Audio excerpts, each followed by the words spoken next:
આજના દિવસના 4 મહત્વના સમાચાર અર્થતંત્ર અને વૈશ્વિક શાંતિ માટે નવી આશા લઈને આવ્યા છે। પશ્ચિમ એશિયામાં ચાલી રહેલા તણાવ વચ્ચે 14 દિવસના યુદ્ધ વિરામની સહમતિ બની તો વિશ્વના સૌથી મહત્વપૂર્ણ ગણાતા હોર્મુઝ સ્ટ્રેટ ફરી ખુલવાથી વૈશ્વિક વેપારમાં મોટી રાહત મળી છે। યુદ્ધ વિરામ થતાં જ દુનિયાભરની માર્કેટમાં તેજીનો પવન ફૂંકાયો છે અને રોકાણકારોમાં ઉત્સાહનો માહોલ છવાયો છે। બીજી તરફ ભારતીય રિઝર્વ બેંકે પર રેપો રેટ યથાવત રાખીને સ્થિરતાનો સંકેત આપ્યો છે।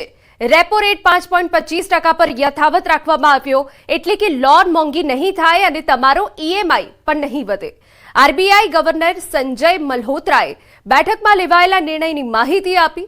આ ચારેય સમાચાર ભારત અને વિશ્વના અર્થતંત્ર માટે બૂસ્ટર ડોઝ સમાન સાબિત થયા। After a detailed assessment of the evolving macroeconomic and financial developments and the outlook, the MPC voted unanimously to keep the policy repo rate unchanged under the liquidity facility at 5.25%. Consequently, the STF rate remains at 5% and the MSF rate and the bank rate at 5.5%. Reserve bank of ઇન્ડિયાની જે credit policy આવી તેમાં પણ એક સારા સમાચાર આવ્યા, કારણ કે જે રીતે ફુગાવાનો દર વધી ચૂક્યો હતો અને ઘણી બધી કોમોડિટીના ભાવ વધી ચૂક્યા હતા, તેને લઈને એક એવી શક્યતા પણ હતી કે રિઝર્વ બેંક ઓફ ઇન્ડિયાની જે ક્રેડિટ પોલિસી આવે તેમાં એક વ્યાજ દરમાં વધારો કરવામાં આવે, પણ તેની જગ્યાએ વ્યાજ દર યથાવત રાખવામાં આવ્યા છે, જે પણ ભારતીય અર્થવ્યવસ્થા અને ભારતીય શેરબજાર માટે ખૂબ જ સારા સમાચાર ગણી શકાય। સમાચાર રાજકોટમાંથી કોમર્શિયલ ગેસ સિલિન્ડરની સંગ્રહખોરીના કૌભાંડનો પર્દાફાશ। પોલીસે જેતપુરના વાસુકી ઉદ્યોગનગરમાં પાડ્યા દરોડા। પોલીસે 93 નંગ ગેસ સિલિન્ડર જપ્ત કર્યા। સાડી કારખાનાના મશીનમાં સિલિન્ડરનો ઉપયોગ કરાતો। કોમર્શિયલ ગેસ સિલિન્ડર પ્રોવાઇડ કરનારા સામે કાર્યવાહી। મહાદેવ ગેસ એજન્સીને પોલીસે સીઝ કરી। ગેસ એજન્સી સંચાલક તેમજ ટેક્સટાઇલના સંચાલક સામે ગુનો દાખલ।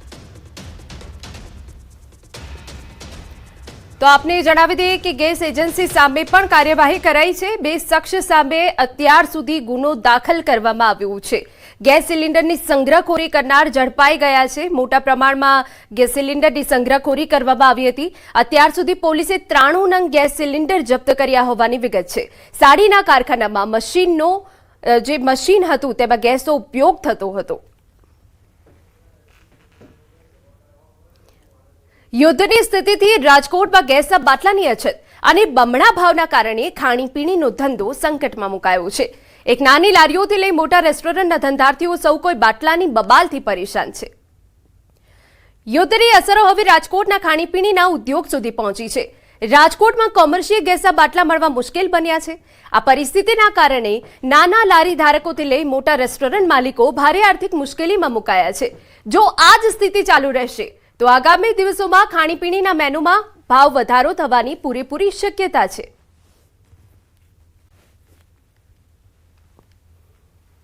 ગેસના બાટલાની મોટા રેસ્ટોરન્ટમાં બહુ જ તકલીફ છે। એમ લગભગ છેલ્લા 25 દિવસથી અમારે બાટલાની સપ્લાય આવેલ જ નથી અને જલ્દીથી જલ્દી જો આ પરિસ્થિતિમાંથી બહાર નહીં આવીએ તો રેસ્ટોરન્ટ બંધ કરવા પડે એવી પોઝિશન છે। અત્યારે ઓપ્શન તરીકે અમે 4 આપણે કોલસાની સગડી અને લાકડાની સગડી ચલાવીએ છીએ, પણ અમુક આઈટમ ફરજિયાત ગેસ ઉપર જ બનાવવી પડે છે, જેમ કે સિઝલર ને એ બધું ગેસ ઉપર જ બનાવવું પડે, એ ચૂલા ઉપર ન બની શકે। જો અમે પ્રાઇસ વધારીએ તો કસ્ટમરમાં પેલું થાય છે કે ભાઈ ભાવ વધારે છે, એટલે અત્યારે તો અમારે ખોટ ખાઈને ધંધો ચાલુ રાખવો પડે એવી પોઝિશન છે। ગેસના અભાવે અનેક રેસ્ટોરન્ટમાં હવે મજબૂરીવશ ચૂલા કે સગડી પર રસોઈ બનાવવામાં આવી રહી છે, જો કે ગ્રાહકોને પસંદ નહીં પડી રહ્યું, કારણ કે રસોઈમાં ધુમાડાની ગંધ આવતી હોવાથી ફરિયાદો ઉઠી છે। કેટલીક વાનગીઓ માટે ગેસ અનિવાર્ય હોવાથી વેપારીઓ મુસીબતનો સામનો કરી રહ્યા છે, જેનાથી સ્વાદના શોખીન રાજકોટવાસીઓનો સ્વાદ પણ બગડ્યો છે। આ સાથે ગેસના બાટલાના કાળા બજારમાં પણ ભાવ બમણા બોલાઈ રહ્યાનો ધંધાર્થીઓ આરોપ લગાવી રહ્યા છે। અત્યારે તમે જોવા જાવ તો યુદ્ધના કારણે કોમર્શિયલ બાટલા મળતા જ નથી। અત્યારે અમે બાટલા લેવા જઈએ તો 3500 થી 4000 રૂપિયાના 15 કિલોના બાટલા મળે છે, એમાં બી ગેસ ઓછો આવે છે। અહીંયા તમે 50 થી 60 રેકડી જોઈ શકો છો, જેમાંથી અત્યારે 30 થી 40% રેકડી બંધ જોવા મળે છે, કારણ કે બાટલા નથી તો એ લોકો ધંધો કરી શકતા નથી। બાટલા મળતા નથી એટલે વાત પૂછો, બાટલા પોઝિશન એટલે હાવ ખરાબ છે અત્યારે। ટૂંકમાં અત્યારે હું કરું નાના માણસોને અત્યારે હું ધંધો કેવી રીતે કરવો ને મુસીબત બહુ અત્યારે બહુ અઘરું હોય. અમે અત્યારે સગડી જલાવી અત્યારે અમારે બાટલા કે મળતા નથી તો શું કરું? બ્લેકમાં મળે ભાઈ, બ્લેકમાં 3500 4000 5000 સુધીના બાટલા મળે તો અમારે શું કરવું? ગરીબ માણસ સગડી હલાવી પડે ફરજિયાત. અત્યારે ગ્રાહકને થોડુંક તકલીફ પડે અને થોડુંક અમે થોડુંક તકલીફ પડે. રાજકોટ કાલાવડ રોડ જેવી ખાવધરી ગલીઓના નાના ધંધાર્થીઓ માટે અસ્તિત્વ ટકાવવું મુશ્કેલ બન્યું છે. ઓછા માર્જિનથી કામ કરતા લારી ધારકો મોંઘા ભાવના બાટલા પરવડી શકે તેમ નથી, જેના કારણે કેટલીક લારીઓ તો બંધ થઈ ગઈ છે. આ ધંધા સાથે જોડાયેલા આશરે 5000 જેટલા લોકોની રોજીરોટી પર હાલ ખતરો છે. યુદ્ધના કારણે હવે રાજકોટના ખાણીપીણી ઉદ્યોગ પણ મુશ્કેલીમાં મુકાયો છે. ખાસ કરીને યુદ્ધના કારણે જે રાજકોટ શહેરના જે નાના ધંધાર્થીઓ છે, ખાણીપીણીના નાના ધંધાર્થીઓ છે, તેમને ભારે મુશ્કેલીનો સામનો કરવો પડી રહ્યો છે. પહેલાં આ જગ્યાએ જે ગેસનો ઉપયોગ થતો હતો ત્યાં અત્યારે જે છે એ સગડીનો ઉપયોગ થઈ રહ્યો છે. સગડી ઉપર આ જે છે રસોઈ બનાવી રહ્યા છે. ખાસ કરીને જે રીતના અનેક એવા ધંધાર્થીઓ છે કે તેઓ અત્યારે ભારે જે છે હેરાનગતિ ભોગવી રહ્યા છે. બાટલા નથી મળતા.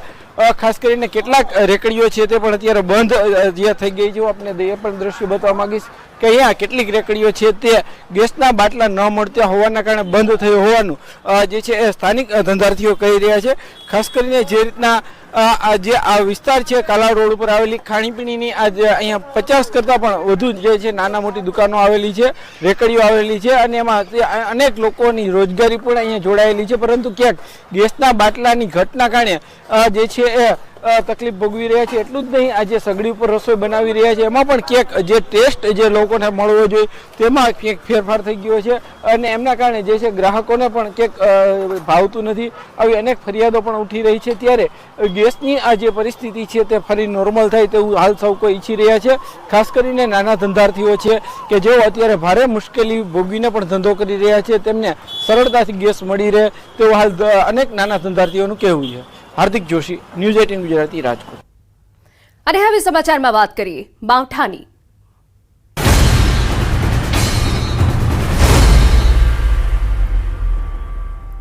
સાબરકાંઠા જિલ્લામાં કમોસમી વરસાદે લઈ તમાકુની ખરીદી બંધ કરાઈ.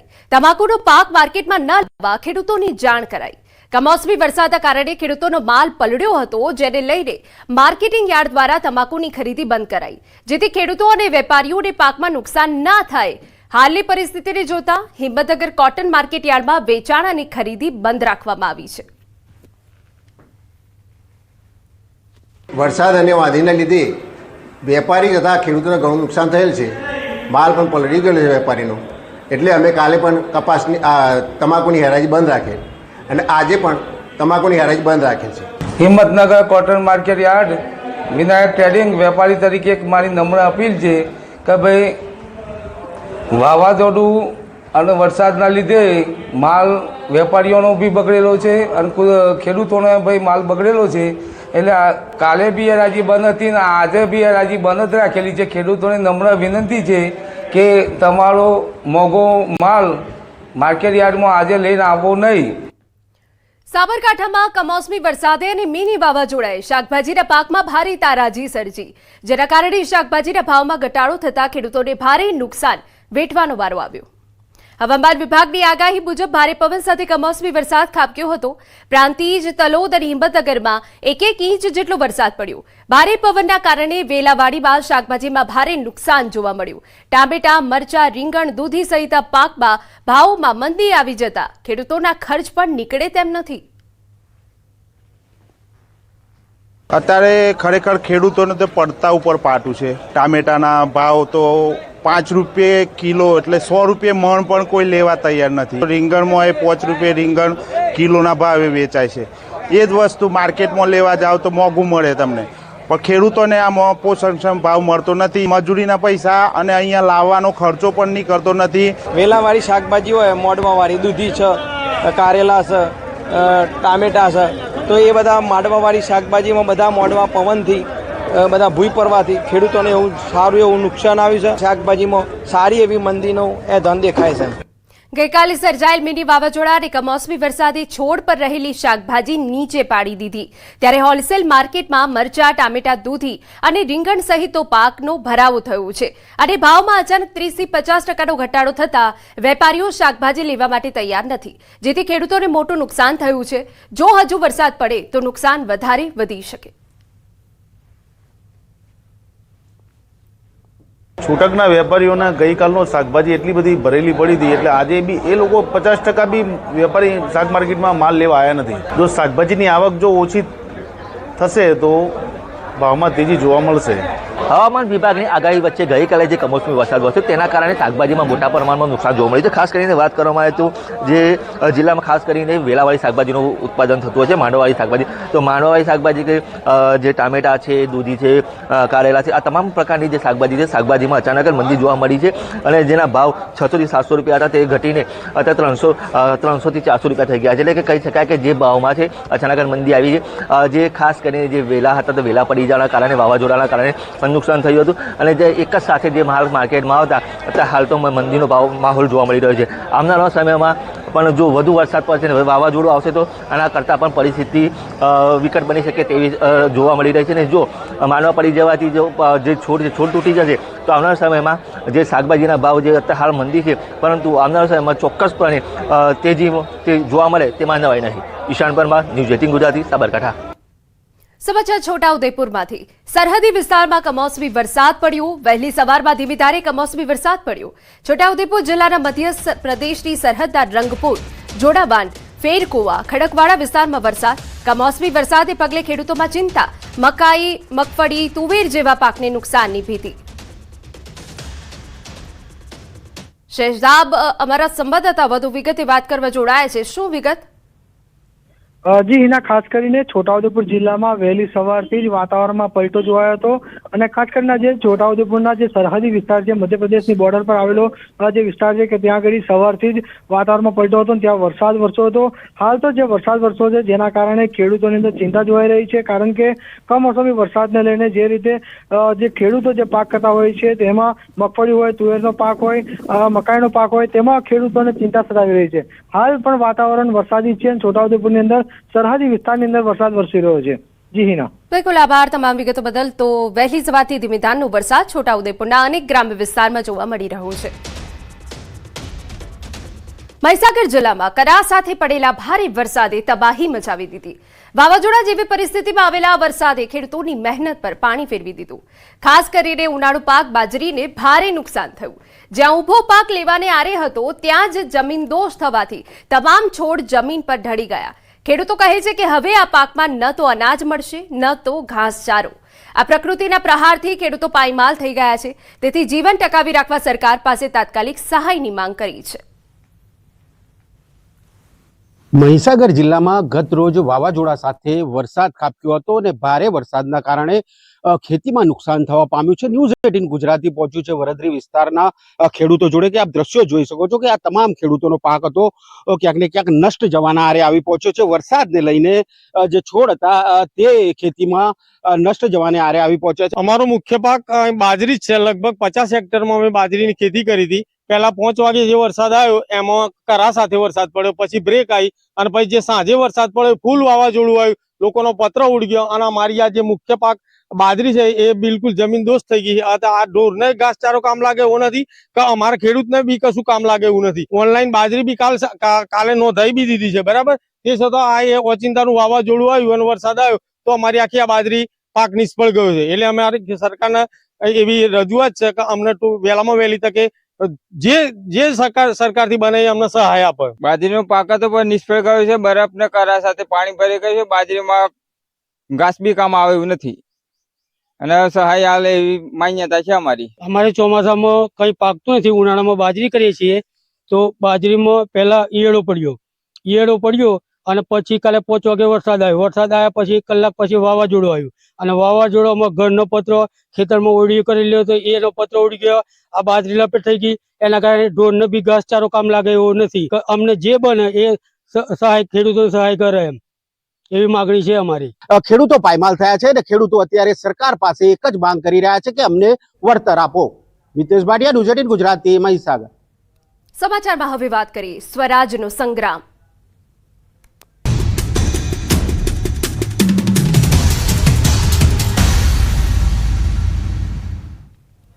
રાજ્યના વધુ એક આઈપીએસ અધિકારી રાજનીતિમાં. રાજ્યના ટ્રાફિક આઈજી મનોજ નીનામાએ રાજીનામું આપ્યું. અરવલ્લીના શામળાજીના જાબ ચીતરિયાના વતની છે મનોજ નીનામા. સ્થાનિક સ્વરાજ્યની ચૂંટણી લડવા રાજીનામું આપ્યું. ભાજપમાં શામળાજીની જિલ્લા પંચાયતની ઓડ બેઠક પર ચૂંટણી લડવાના સંકેત. તત્કાલીન સેન્સ પ્રક્રિયામાં પણ ગોપનીય રીતે દાવેદારી નોંધાવી હતી. જાહેર કર્યા વગર ભાજપમાંથી ટિકિટ માંગી હતી. આઈપીએસ મનોજ નીનામા રાજીનામા બાદ પ્રથમવાર મીડિયા સામે આવ્યા. સ્થાનિક સ્વરાજ્યમાં ટિકિટ મામલે તેમણે કહ્યું, હજુ કોઈ રાજકીય પક્ષે મારો સંપર્ક કર્યો નથી. સમાજનું ઋણ મારા પર છે, જેને જવાબદારી સમજું છું, આગળ વધું છું. મનોજ નીનામાએ રાજનીતિમાં પ્રવેશના સંકેત આપ્યા.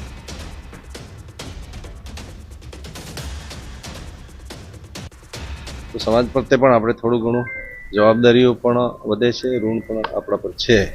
તો એ પૂરું કરવા માટે આપણે ભવિષ્યમાં સામાજિક અને શૈક્ષણિક પ્રવૃત્તિઓ સાથે જોડાયેલો છું જ, અને એ વધુ સારી રીતે કરવા માટે પણ અમારી તૈયારી છે જ. અને એ પ્રવૃત્તિઓ આગળ ધપાવવા માટે મને કોઈ સારું બેકગ્રાઉન્ડ મળશે, સારી ઓફર આવશે કોઈ રાજકીય પક્ષ તરફથી, તો હું ચોક્કસપણે વિચારું છું. સ્થાનિક સ્વરાજ્યની ચૂંટણી નજીક આવતા જ રાજકીય ગરમાવો તેજ. સ્થાનિક ચૂંટણી પહેલા પક્ષ પલટાની મોસમ. મોરબીમાં ભાજપમાં આંતરિક ભડકો. મોરબી કોંગ્રેસના પૂર્વ પ્રમુખ મુકેશ ગામીએ ભાજપને અલવિદા કહ્યું. કોંગ્રેસમાં ઘર વાપસી કરી. મુકેશ ગામી સાથે લગભગ 30 કાર્યકર્તાઓ પણ કોંગ્રેસમાં જોડાયા. આ ઘટનાએ મોરબીના રાજકીય વર્તુળોમાં ભારે ચકચાર મચાવી. ચૂંટણી પૂર્વે ભાજપને મોટો ઝટકો માનવામાં આવી રહ્યો છે.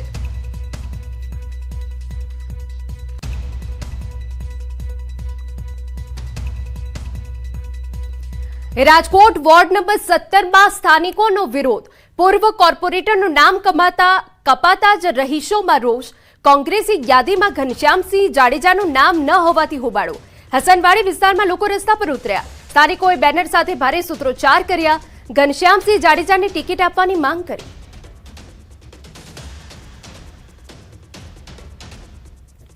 અને આ 17 નંબરના વોર્ડમાં ઘનશ્યામસિંહની જરૂરત છે અને એને કામ એવા કર્યા છે. રાત દિવસ ક્યારે કોઈ નાઈ નથી પાડી અને એને સતત બધી રીતે અમને મદદ કરે જ છે.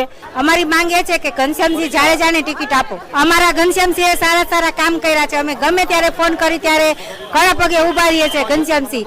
અને પાણીના કામ, આયુષ્યમાનના કામ, દવાખાનાનું કોઈ પણ કામ હોય પણ ઘનશ્યામસિંહ ઉભા પગે અમારું કામ કરે છે. એટલે અમારે ઘનશ્યામસિંહ જોઈએ, અમારે બીજું કોઈ નથી જોયું. મત અમે કોઈને દેશું જ નહીં. જો ઘનશ્યામસિંહ નહીં આવે ને તો અમે બધા મત દેશું જ નહીં કોઈને. વડોદરા પાલિકાની ચૂંટણી પહેલા કોંગ્રેસી વોર્ડ નંબર 8માં ઝટકો લાગ્યો. પ્રદેશ કોંગ્રેસ દ્વારા 2 દિવસ પહેલા જાહેર કરાયેલા મહિલા ઉમેદવાર ઉર્મિલાબેન પરમારે હવે ચૂંટણી ન લડવાનો નિર્ણય લીધો. સસરાના નિધનના કારણે તેમણે આ નિર્ણય કર્યો હોવાનું જાણવા મળ્યું છે. આ અંગે ઉર્મિલાબેને પ્રદેશ તેમજ શહેર કોંગ્રેસે સત્તાવાર જાણ કરી દીધી. હવે કોંગ્રેસ માટે નવા ઉમેદવારની શોધ પડકારરૂપ. વડોદરા મહાનગરપાલિકાની ચૂંટણીની જે પ્રથમ યાદી કોંગ્રેસ પાર્ટીની જાહેર થઈ હતી એમાં વોર્ડ નંબર 8માંથી અમારા ઉમેદવાર હતા શ્રીમતી ઉર્મિલાબેન હર્ષદભાઈ પરમાર, જેમના સસરાનું દુઃખદ નિધન થવાના કારણે એમને એમની જે ઉમેદવાર તરીકે અમે જે જાહેર કર્યા છે એ ઉમેદવારી પાછી ખેંચી છે. લેખિતમાં પક્ષને જાણ કરી છે. સ્થાનિક સ્વરાજ્યની ચૂંટણીને લઈ રણશીંગું ફૂંકાઈ ચૂક્યું છે. ત્યારે નર્મદા જિલ્લાની એકમાત્ર રાજપીપળા નગરપાલિકામાં સત્તાની સુકાન મેળવવા રાજકીય પક્ષો એડી ચોટીનું જોર લગાવી રહ્યા છે. 7 વોર્ડની 28 બેઠકો માટે ઉમેદવારોના નામ નક્કી કરવાની કવાયત તેજ બની છે. રાજપીપળા નગરપાલિકાનું ગત પરિણામ જોઈએ તો 28 બેઠકોમાંથી 16 ભાજપ, 6 કોંગ્રેસ અને 6 અપક્ષના ફાળે ગઈ. જોકે 5 વર્ષના શાસન બાદ સ્થાનિકોમાં ક્યાંક સંતોષ તો ક્યાંક રોષ જોવા મળ્યો. ત્યારે ન્યૂઝ 18 ગુજરાતીની ટીમે જાણવાનો પ્રયાસ કર્યો કે જનતાના મનમાં શું છે.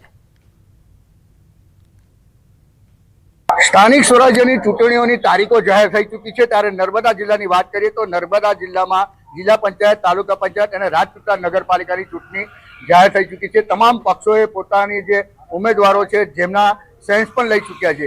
હજુ ભાજપે નામ જાહેર નથી કર્યા, પરંતુ રાજપીપળાની વાત કરીએ તો રાજપીપળામાં એકમાત્ર નગરપાલિકા આવેલી છે અને આ રાજપીપળા નગરપાલિકામાં 5 વર્ષમાં ભાજપનું શાસન હતું. ત્યારે સ્થાનિકો જે છે એમને આ ભાજપના શાસનમાં કેટલી જે વિકાસ થયો છે અને કઈ કઈ બાબતો હજુ બાકી રહી ગઈ છે એમની સાથે વાત કરીએ.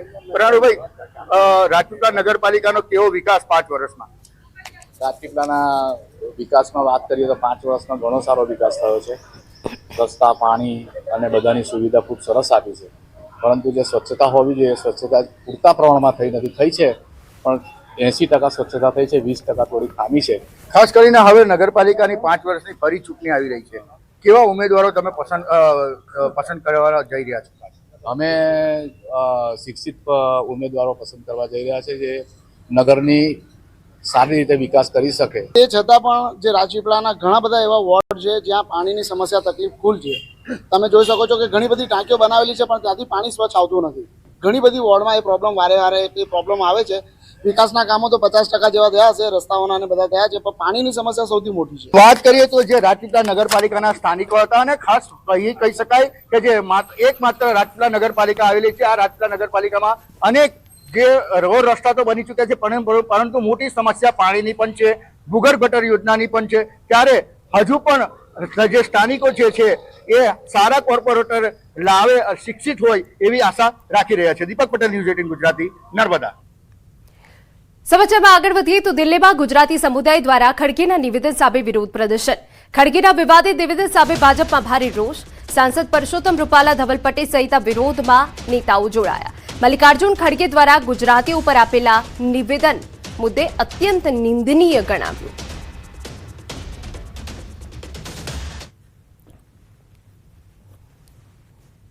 कांग्रेस के राष्ट्रीय अध्यक्ष मल्लिकार्जुन खड़गे जी ने जो बयान दिया कि गुजराती सभी अनपढ़ है, इलिटरेट है और मूर्ख है, उसमें पूरे गुजराती और पूरे गुजरात में आक्रोश है। वैसे ही आक्रोश दिल्ली में रहते गुजरातियों को में भी है और साथ में मिलके यहाँ पे एकत्रित होकर अपना विरोध प्रदर्शन कर रहे हैं। और ये अपमान सिर्फ गुजरात का नहीं है, हमारे महात्मा गांधी, सरदार वल्लभ भाई पटेल का भी अपमान है, हमारे विक्रम साराभाई का भी अपमान है और 6.5 करोड़ गुजराती लोगों का अपमान है।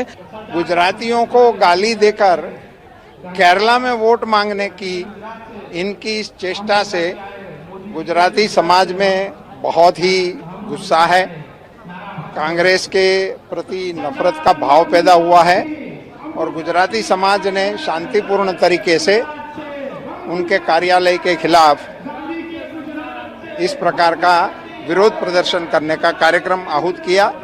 हम भी गुजराती समाज के आह्वान पर इसके साथ जुड़े हैं। आप किसका अपमान कर रहे हो? किस चीज का अपमान कर रहे हो? आप अपनी हार को नहीं पचा रहे हैं, वो आपका विषय है। आपके पास कोई बात कहने की नहीं है, वो आपका विषय है, मगर इसकी पूर्ति आप गुजरात को गाली देकर मत करें। મલ્લિકાર્જુન ખડગેના ગુજરાતીઓ પરના નિવેદનનો ભારે વિરોધ થઈ રહ્યો છે. અરવલ્લીના મોડાસા 4 રસ્તા ટાઉન હોલ આગળ ભાજપ આગેવાનોના ધરણા. મલ્લિકાર્જુન ખડગેએ ગુજરાતીઓને અભણ અને મૂર્ખ કહ્યા હતા. જિલ્લા ભાજપ અધ્યક્ષ ભીખાજી ઠાકોરની ઉપસ્થિતિમાં ધરણા. ખડગે પાસે ગુજરાતની માફીની માંગ. ગુજરાતની પ્રજાને અભણ કહેવી એ કોંગ્રેસ માટે ભૂલ છે અને આવતા સમયમાં અમારા ભારતીય જનતા પાર્ટી અને ગુજરાતની પ્રજા એ કોંગ્રેસને આનો જડબાતોડ જવાબ આપશે. अन्य महत्वना समाचार. अमदावादમાં કપિરાજના સતત વધી રહેલા હુમલાઓને જોતા વન વિભાગે લાલાંક કરી. ખાસ કરીને નરોડા, અસારવા, પાલડી અને શાહીબાગ જેવા વિસ્તારોમાં વાંદરાઓના ટોળાનો ભારે ત્રાસ જોવા મળ્યો. ત્યારે વન વિભાગે સ્પષ્ટતા કરી કે કપિરાજ વન્યજીવ અધિનિયમ 2 અંતર્ગત આવતું પ્રાણી છે. આથી જો કોઈ પણ નાગરિક તેને ખાવાનું આપતા પકડાશે તો વન્યજીવ ધારા મુજબ તેને 3 વર્ષની કેદ અને 25,000 રૂપિયાનો દંડ થશે.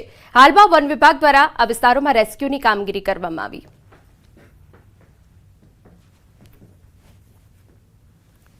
વાંદરો એ અનુસૂચિ 2ની અંદર આવતું પ્રાણી છે અને એને ખોરાક આપવો એ એટલો જ ગંભીર ગુનો છે જેટલું એને મારવું.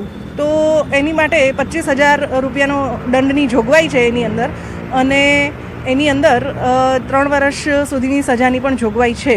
તો જે અમદાવાદની જનતા છે એને મારી આગ્રહભરી વિનંતી છે કે વાંદરા, હનુમાન લંગૂર એને તમારે ખોરાક આપવો નહીં. પરંતુ જે બાઇટિંગના બનાવ છે કે વાંદરા કરડિયાના બનાવ છે એ માનવ સર્જિત હોય છે ઘણીવાર, તો એનું મુખ્ય કારણ વાંદરાને ખોરાક આપવો હોય છે. સમાચારમાં આગળ વધીએ. કોમનવેલ્થ સ્પોર્ટ્સ ટીમ પ્રથમવાર ગુજરાતની મુલાકાતે આવી, ત્યારે ગાંધીનગરમાં કોમનવેલ્થ સ્પોર્ટ ટીમ સાથે મુખ્યમંત્રીએ શુભેચ્છા મુલાકાત કરી. ગ્લાસગોમાં 23 જુલાઈથી શરૂ થનારી કોમનવેલ્થ ગેમ્સ માટે મુખ્યમંત્રીને આમંત્રણ આપવામાં આવ્યું. કોમનવેલ્થ સ્પોર્ટ્સ ટીમ 5 સભ્યોના ડેલિગેશન 8 થી 11 એપ્રિલ સુધી ગુજરાતમાં રોકાણ કરવાના છે. ગુજરાતની મુલાકાત દરમિયાન ટીમ અમદાવાદ, ગાંધીનગર અને વડોદરા અને એકતાનગરમાં યોજાનારી CWG 2030 રમતોના સ્થળોની સાઇટ વિઝિટ કરશે.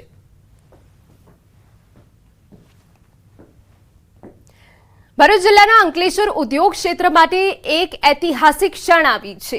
AWMA ને CCA મંજૂરી મળતા ઉદ્યોગ જગતમાં આનંદની લાગણી છવાઈ ગઈ. ઉદ્યોગકારો અનુસાર આ માત્ર એક મંજૂરી નથી, પરંતુ હજારો લઘુ અને મધ્યમ ઉદ્યોગો માટે નવી આશા, વિશ્વાસ અને વિકાસના દ્વાર ખોલનાર નિર્ણય છે. આ સફળતા પાછળ GPCBના અધિકારીઓનું માર્ગદર્શન, AWMAના નેતૃત્વની અવિરત મહેનત અને AIAનો મહત્વપૂર્ણ સહયોગ રહ્યો છે. આ પગલાંથી નાના ઉદ્યોગોને સસ્ટેનેબલ વિકાસ, ખર્ચમાં રાહત અને વૈશ્વિક સ્તરે સ્પર્ધા કરવાની નવી તક મળશે. ઉદ્યોગકારોએ મંત્રીઓ સહિત તમામ સંસ્થાઓનો આભાર વ્યક્ત કરી ભવિષ્યમાં પણ આવા સહયોગની અપેક્ષા વ્યક્ત કરી.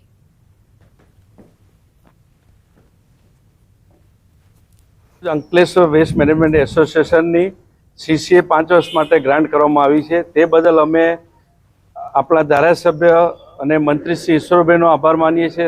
આ વસ્તુમાં ખાસ ખૂબ ખૂબ આભાર તો આપણા લોકલ ધારાસભ્ય માનનીય મંત્રી શ્રી ઈશ્વરસિંહ પટેલ, જેમણે આપણે સાથે જ્યારથી આપણો CETPની શરૂઆત કરી, EC લેવાનું કે NOC લેવાનું હોય કે કન્સેન્ટ લેવાની, એમાં અવિરત એમણે ખૂબ સહયોગ આપ્યો છે. ખાસ કરીને મુખ્યમંત્રીશ્રીએ ભૂપેન્દ્રભાઈ પટેલે અને ડેપ્યુટી CM હર્ષભાઈ સંઘવી શ્રીએ પણ આપણને ઘણો સહયોગ કર્યો છે.